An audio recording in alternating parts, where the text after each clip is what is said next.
প্রিয় সঞ্চালক স্বাধীনতা, আমাদের সকলের শ্রদ্ধেয় মহারাজ বীরানন্দজি, শান্তনু, শ্রদ্ধেয় সঞ্জিতদা, শিষ্যেন্দুদা, শুভা প্রসন্নদা, শোভনদা, আমাদের এখানে উপস্থিত আছে ধৈর্যমন্ত্রী, আমার তিনজনই আসবেন। বসুমতীর এই সাহিত্য মন্দিরের বিভিন্ন কাজে যারা যুক্ত তারা সকলে আছেন। আমার ডিপার্টমেন্টের পিয়ালি এবং আমাদের মণিশঙ্করবাবু আছেন। সামনে আমি কলকাতা বইমেলা তিনি গর্ভস্থল চৌধুরী দেখতে পাচ্ছি, সত্যকেও দেখতে পাচ্ছি, আমি কৃষি চন্দ্র সেন গ্রুপের সবাইকে দেখতে পাচ্ছি, আমি তাপস রায়, মৌসুমী, অপরাজিতা, তাদের সকলকেও দেখতে পাচ্ছি, সাথে আরো অনেক অনেক সাধারণ মানুষ। আমাদের সকলকে কৃতজ্ঞতা জানাচ্ছি। আজকের এই 100 বছরের পদার্পণ আমার নতুন করে কিছু বলার অপেক্ষা রাখি না। সঞ্জিতদা, শিষ্যেন্দুদা এবং আমাদের মাননীয় স্পিকার বিমান ব্যানার্জি এখানে আছেন, আমাদের চিফ সেক্রেটারি সঞ্জয় মিত্র আছেন এবং সর্বোপরি মণিশঙ্কর বাবু, সুধীরানন্দজি যেভাবে ব্যক্ত করলেন, নতুন করে আমার কিছু বলার অবকাশ আছে কিনা আমি জানি না, কিন্তু আমার এই জায়গাটা আসলেই মনে হয় যেন বাংলার একটা ঐতিহ্যকে খুঁজে পায়। এই জায়গাটা আসলেই আমার মনে পড়ে যায় এই বসুমতী যখন বন্ধ হয়ে যাচ্ছিল সেই সময় আন্দোলনের কথা।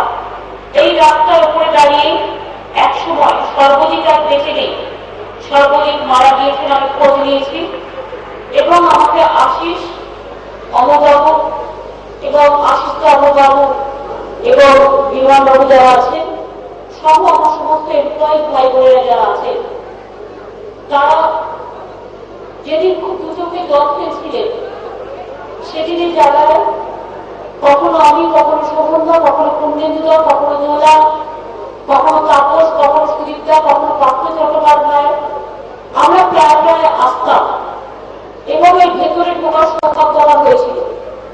ঋষি অরবিন্দ যে চেয়ারটায় বসতেন সেই চেয়ারটায় ভেতরে রাখা আছে এবং আমার সেখানে যাওয়ার সুযোগ হয়েছে। এই বিল্ডিংটা হেরিটেজ বিল্ডিং এবং প্রথমে বিডল স্ট্রিটে চালু হলেও পরে এই বিবি গাঙ্গুলি স্ট্রিটে তাদের কার্যকলাপ শুরু হয় এবং আমি যখন রেলমন্ত্রী ছিলাম তখন আমি জানতে পারি যে আমাদের আগের সরকার বসুমতী এই সাহিত্য মন্দির প্রকাশনী সংস্থাটাকে বন্ধ করে দিয়েছে, এই ইনস্টিটিউটটাকে।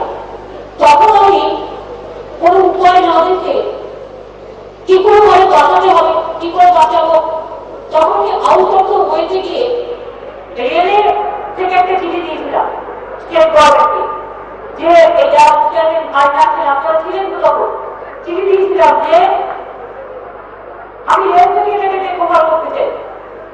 তখন আমার অনেকে বলেছিল বসুমতীকে রেল থেকে টেক ওভার করবে কি করে। আমি বললাম কেন, রেলের প্রিন্টিং প্রেস আছে না, রেলের যদি প্রিন্টিং প্রেস থাকে এটাও তো প্রিন্টিং প্রেস এখানে ছাপানো করা হয়, তা কেন পাওয়া যাবে না।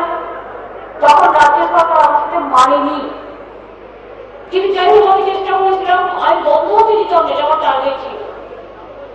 এবং তারপরে আমাদের সরকার আসে এবং আমরা সিদ্ধান্ত নিই যে কিছুতে এটাকে বন্ধ করা যাবে না। বসুমতী সাহিত্য মন্দির যদি বন্ধ হয়ে যায় তাহলে আমাদের স্বাধীনতা আন্দোলনের ইতিহাসটা বন্ধ হয়ে যাবে, আমাদের নব আন্দোলনের, নব জাগরণের, পুনর্জাগরণের রেনেসাঁ ইতিহাস, সাহিত্য, সভ্যতা, সৃষ্টি এবং স্রষ্টা অবরুদ্ধ হয়ে যাবে। এটা কখনোই হতে পারে না। অনেক পরিবার কখনো গরিব হয়, কারো হয়তো অনেক অর্থ আছে, কারো নেই, তো নেই বলে কি তার খাবারটাকে বন্ধ করে দিতে হবে, না তার পেটে চলা চালাতে হবে। নেই যেখানে ক্ষমতা আছে আমি ছোট্ট করে চেষ্টা করতে দেখতে পাই, অন্তত কিছুটা যদি করা যায়। এবং আজকে আপনারা শুনলে খুশি হবেন, এই বসুমতী যে ম্যাগাজিন, যে পত্রিকা, মানে সাহিত্য পত্রিকা, আমি তো গর্ব করে বলি যেটা অনেক পত্রিকা থেকে অনেক বেশি প্রশংসনীয় এবং এই বইটাতে যা বেরোয়, যা লেখা হয়, আমি অনেক সময় স্পেশাল সংখ্যা হিসেবে যত্ন করে রেখে দিই। আমি একটা রবীন্দ্র সংখ্যা দেখেছিলাম বিউটিফুল, এবং যদি আমার ভাষায় বলি একটি এক্সেলেন্ট ওয়ার্ক। আমাদের পশ্চিমবঙ্গ আরেকটি পত্রিকা আছে, একসময় এখান থেকেই হতো ছাপা, তারপর যখন বসুমতী বন্ধ করবে বললো ওটাকে সরিয়ে নিয়ে যাওয়া হয়েছিল। আমি মিটিংয়ে কথা বলছিলাম, আমার সঞ্জয় কিন্তু উনিও আমাদের পজিটিভ চিন্তাধারা নিয়ে কাজ করে, এবং আমরা এখন যারা কাজ করি আমি মনে করি আমাদের অলওয়েজ পজিটিভ চিন্তাধারা করা উচিত। হবে না বলা তো খুব সহজ, হবে কদিন বলতে পারে বলুন তো? আমি নানার পক্ষে নই, আমি হ্যাঁ পক্ষে। তাতে অনেকে আমরা অনেক কথা বলতেই পারেন, সঞ্জীব দার কাছে আপনারা শুনেছেন, তাতে আমাকে যায় আসে না। আমরা ভাবছি কথা বলবার রিয়ালিটি, এবং আমাদের ডিপার্টমেন্টে নতুন এসছে তার সাথে কথা হচ্ছিল। পশ্চিমবঙ্গটা তার সরস্বতী পেয়েছেন এমনিতে অনেক অর্ডার আছে, তারা স্কুলের পাঠ্যপুস্তক থেকে শুরু করে অনেক কিছু সবাই। আমাদের বসুমতীর পাবলিকেশন ডিপার্টমেন্টটা আবার চালু করতে হবে ভালো করে, যেটা আমি গ্রন্থ ছাপাবো, ওদের কিছু কিছু সুযোগ আমরা দিতে পারি। এবং পশ্চিমবঙ্গ পত্রিকাটা যদি আমরা আস্তে আস্তে এখান থেকে প্রিন্ট করি, তাদের কাজ বাড়বে, কাজের সুযোগ বাড়বে, কাজ বাড়বে। এবং আমার তো প্ল্যানিং আছে তারা টিভি এবং তারা মিউজিক চ্যানেল আমি প্রশাসনকে যদি গভর্নমেন্ট অফ ইন্ডিয়া একটা সংস্থা করে চালাতে পারে, তাহলে আমরা এবার বসুমতী কর্পোরেশনটাকে, সাহিত্য মন্ত্রীর যে কর্পোরেশন, এটাকে ডেভেলপ করে এখান থেকে চালাতে পারি না কেন? অন্যরা মানলে আমরাও পারি, অন্যরা মানলে তখন সেটা রাজনৈতিক ভাবে শুট করে, আর আমরা করতে গেলে তখন শুট করে না। আমি 1 মাস আগে অর্ডিনেন্স করে দিয়ে দিয়েছি, আমি আশা করি সেন্ট্রাল গভর্নমেন্ট সেটাকে করে দেবেন। আর যদি না করে দেন, আমি জানি আইন যেমন আছে, আইনে আবার ঘুরিয়ে ফিরিয়ে আইনের নাক্কাটিও আছে। একটা সিদ্ধান্ত নিতে হবে, করবো কি করব না।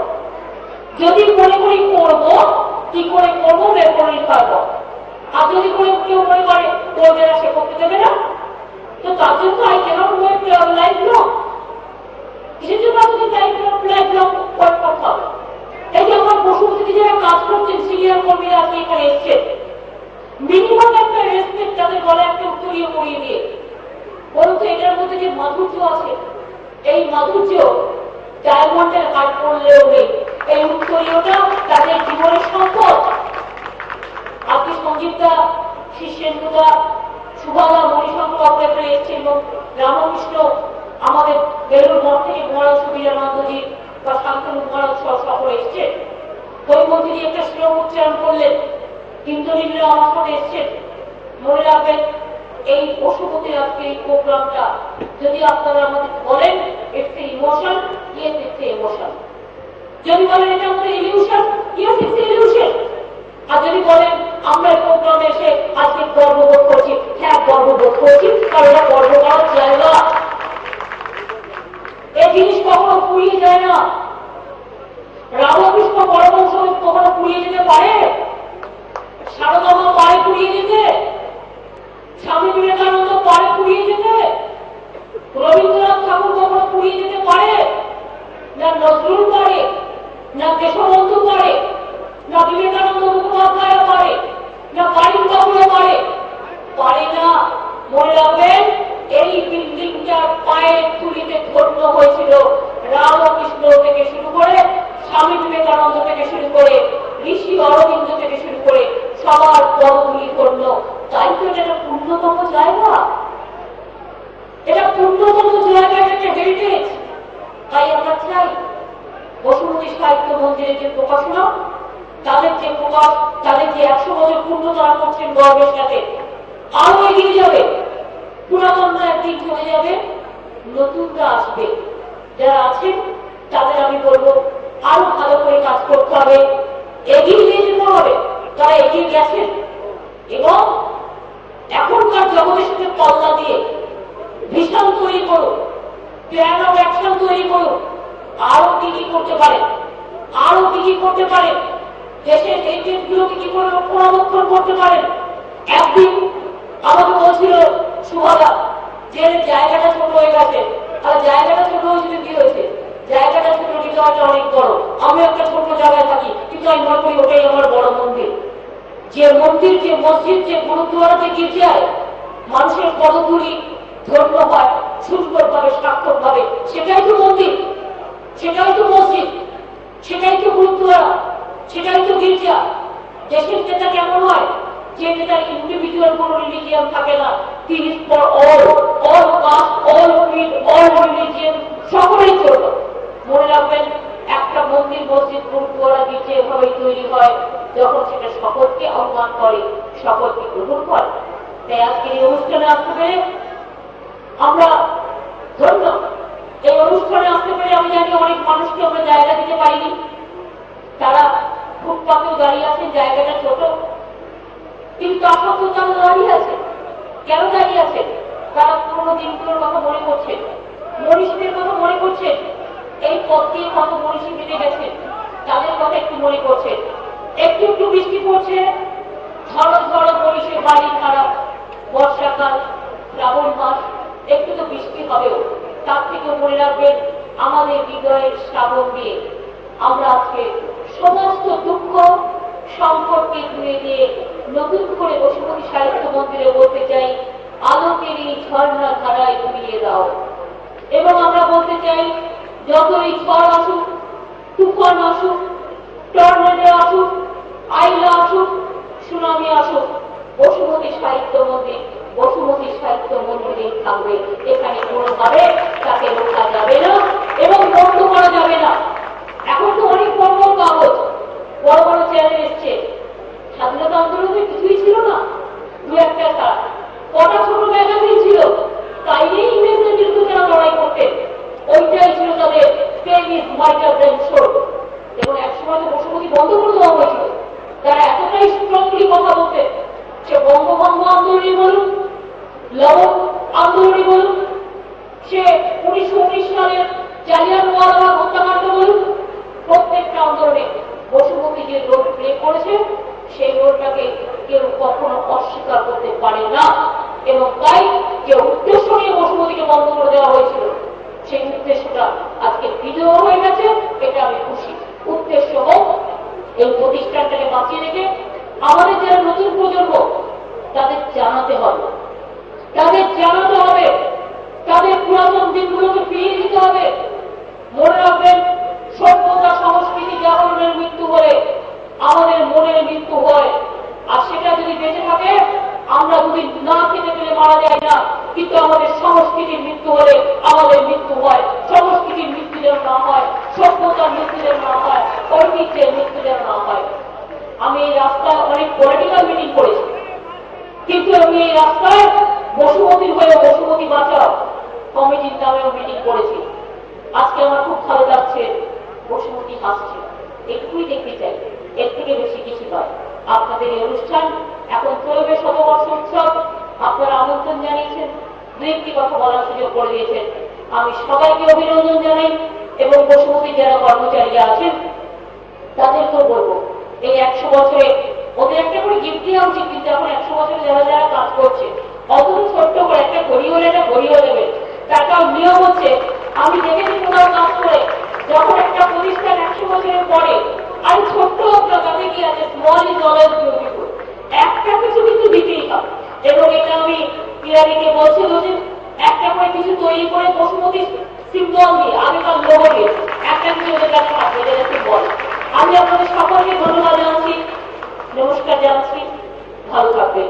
আর যারা আজকে এসে আমাদের এখানে আমার স্টাফের থেকে শুরু করে, রামকৃষ্ণ মিশন থেকে শুরু করে আমার সাহিত্যিক, সাংস্কৃতিক এবং সর্বোপরি মামাটি মানুষ, সাধারণ মানুষরা যারা এসছেন, এই প্রোগ্রামকে সাকসেসফুল করেছেন, তাদের অনেক অনেক ধন্যবাদ, নমস্কার এবং আসসালামু আলাইকুম বলছি। এটা রমজান মাস, একটু একটু বৃষ্টি পড়তে শুরু করেছে। ওটা কেন করছে জানেন? কখনো কখনো দেখবেন, কখনো কখনো কিছু ঘটে যায়, সুন্দর অনুষ্ঠান হচ্ছে, এখন বৃষ্টি পড়বে না, যারা হারিয়ে গেছে তারা আসলে তাদের অশ্রু পড়ছে, তারা ভাবছিল আমিও যদি আসতাম, আজকে আমি উপস্থিত থাকতে পারতাম, আমি অনেক কৃতজ্ঞ থাকতাম। তাদের আত্মার শান্তি কামনা করি, সকলে ভালো থাকবে। জয় হিন্দ।